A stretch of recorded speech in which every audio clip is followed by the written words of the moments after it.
S1 TV news, ಸರ್ವರಿಗೂ ಸಮಾನತೆ, ಇದು ಕನ್ನಡಿಗರ ಶಕ್ತಿ.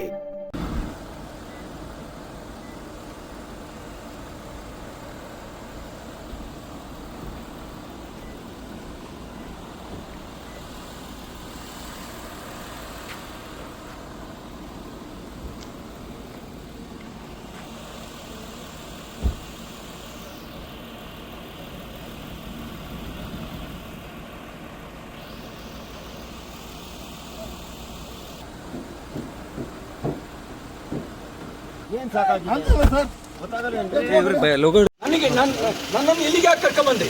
ನೀವು ನನ್ನನ್ನು ಇಲ್ಲಿಗೆ ಯಾಕೆ ಕರ್ಕೊಂಬಂದ್ರಿ? ನನ್ನನ್ನ ನಿಮ್ಮ ಉದ್ದೇಶ ಏನಿದೆ? ನಾನು ಮರ್ಡರ್ ಮಾಡಕ್ಕೆ, ನನ್ನ ಮರ್ಡರ್ ಮಾಡಕ್ಕೆ ನೀವು ಉದ್ದೇಶ ಮಾಡಿರೋದು. ನನ್ನನ್ನು ಮರ್ಡರ್ ಮಾಡಕ್ಕೆ ಮಾಡಿದ್ರಿ. ಇಲ್ಲ ಅಂದ್ರೆ ಯಾಕೆ ಸುತ್ತಿಸ್ತಾ ಇದ್ದೀರಿ? 11 ಗಂಟೆಯಿಂದ ನೀವು ಖಾನಾಪುರದಿಂದ ಎಲ್ಲ ಸುತ್ತಿಸ್ಕೊಂಡ್ಬಂದ್ರಿ. ನೀವು ಯಾಕೆ ಸುತ್ತಿಸ್ತಾ ಇದ್ದೀರಿ ನನ್ನನ್ನ? ನನಗೆ ಇಂಜುರಿ ಆದ್ಮೇಲೆ 3 ಗಂಟೆ ಮೇಲೆ ನೀವು ಮೀಡಿಯಾದವ್ರಿಗೆ ಯಾಕೆ ಗಾಡಿ ಅಡ್ಡಾಕಿರಿ? ಸರ್ ಹಲೋ ಸರ್, ನಿಮ್ಮನ್ನ ಕೇಳಕ್ಕೆ ಮೀಡಿಯಾದವ್ರಿಗೆ ಯಾಕೆ ಗಾಡಿ ಅಡ್ಡಾಕಿರಿ? ಏನು ಆರ್ಡರ್ ಆಗೈತಿ?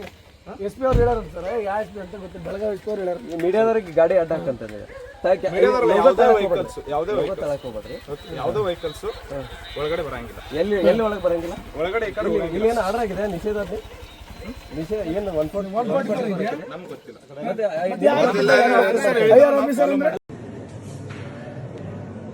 ಸುಮಾರು 8 ಗಂಟೆಗೆ ನಮ್ಮನ್ನು ಖಾನಾಪುರ ಪೊಲೀಸ್ ಠಾಣೆಗೆ ಕರ್ಕೊಂಡು ಬಂದಿದ್ದಾರೆ.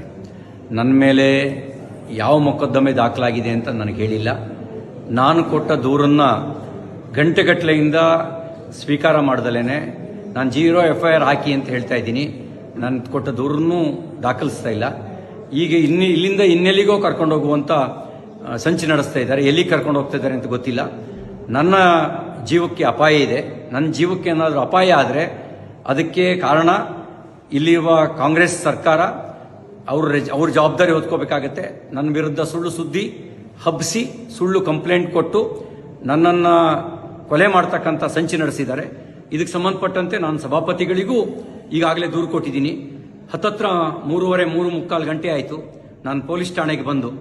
ಏನು ದೂರಿದೆ ಅಂತಲೂ ಹೇಳಿಲ್ಲ, ನಮಗೆ ಏನು ಬೇಕು ಅಂತಲೂ ಕೇಳಿಲ್ಲ. ಹೀನಾಯವಾಗಿ ನಡೆಸ್ಕೊಳ್ಳೋ ಕೆಲಸ ಮಾಡ್ತಾ ಇದ್ದಾರೆ. ಮತ್ತು ಇಲ್ಲಿಂದ ಎಲ್ಲಿಗೆ ಕರ್ಕೊಂಡು ಹೋಗ್ತಾರೆ ಅನ್ನೋದು ಕೂಡ ನನಗೆ ಸ್ಪಷ್ಟತೆ ಇಲ್ಲ. ನನ್ನ ಜೀವಕ್ಕೆ ಏನಾದ್ರು ತೊಂದರೆ ಆದರೆ ಅದಕ್ಕೆ ಪೊಲೀಸರು ಮತ್ತು ಇಲ್ಲಿಯ ಸರ್ಕಾರ, ವಿಶೇಷವಾಗಿ ಲಕ್ಷ್ಮೀ ಹೆಬ್ಬಾಳ್ಕರ್, DK ಶಿವಕುಮಾರ್ ಅವ್ರ ತಂಡವೇ ಇದಕ್ಕೆ ಕಾರಣ ಆಗುತ್ತೆ ಅನ್ನೋದನ್ನು ಈ ಮೂಲಕ ನಾನು ತಿಳಿಸೋದಕ್ಕೆ ಬಯಸ್ತಾ ಇದ್ದೀನಿ. ಎಲ್ಲವೂ ನಿಗೂಢವಾಗಿದೆ. ಯಾವುದೋ ಕ್ರಿಮಿನಲ್ಗಳನ್ನು ನಡೆಸ್ಕೊಳ್ಳೋ ರೀತಿಯಲ್ಲಿ ನಡೆಸ್ಕೊಳ್ತಾ ಇದ್ದಾರೆ. ಅವರು ನಡೆಸ್ಕೊಳ್ತಿರೋ ರೀತಿ ಅನುಮಾನ ಹುಟ್ಟಿಸ್ತಾ ಇದೆ. ಪ್ರತಿಯೊಂದು ನಡೆಯೂ ಕೂಡ ಅನುಮಾನಾಸ್ಪದವಾಗಿದೆ ಅವರು ನಡ್ಕೊಳ್ತಿರ್ತಕ್ಕಂಥ ರೀತಿ. ನಾನೊಬ್ಬ ಜನಪ್ರತಿನಿಧಿಯಾಗಿ ಮಂತ್ರಿಯಾಗಿ ಕೆಲಸ ಮಾಡಿದವನು. ನಾನು ಕೊಟ್ಟ ದೂರಿಗೆ 0 FIR ರಿಜಿಸ್ಟರ್ ಮಾಡಿ ಅಂತ ಹೇಳಿದ್ರೆ ಮೀನಾಮೇಷ ಎಣಿಸ್ತಾ ಇದ್ದಾರೆ. ಇದೆಲ್ಲವೂ ಅವರು ತುರ್ತು ಪರಿಸ್ಥಿತಿಯ ಕಾಲಘಟ್ಟದಲ್ಲಿ ನಡ್ಕೊಳ್ಳೋ ರೀತಿಯಲ್ಲಿ ನಡ್ಕೊಳ್ತಾ ಇದ್ದಾರೆ. ಜೈ ಹಿಂದ್.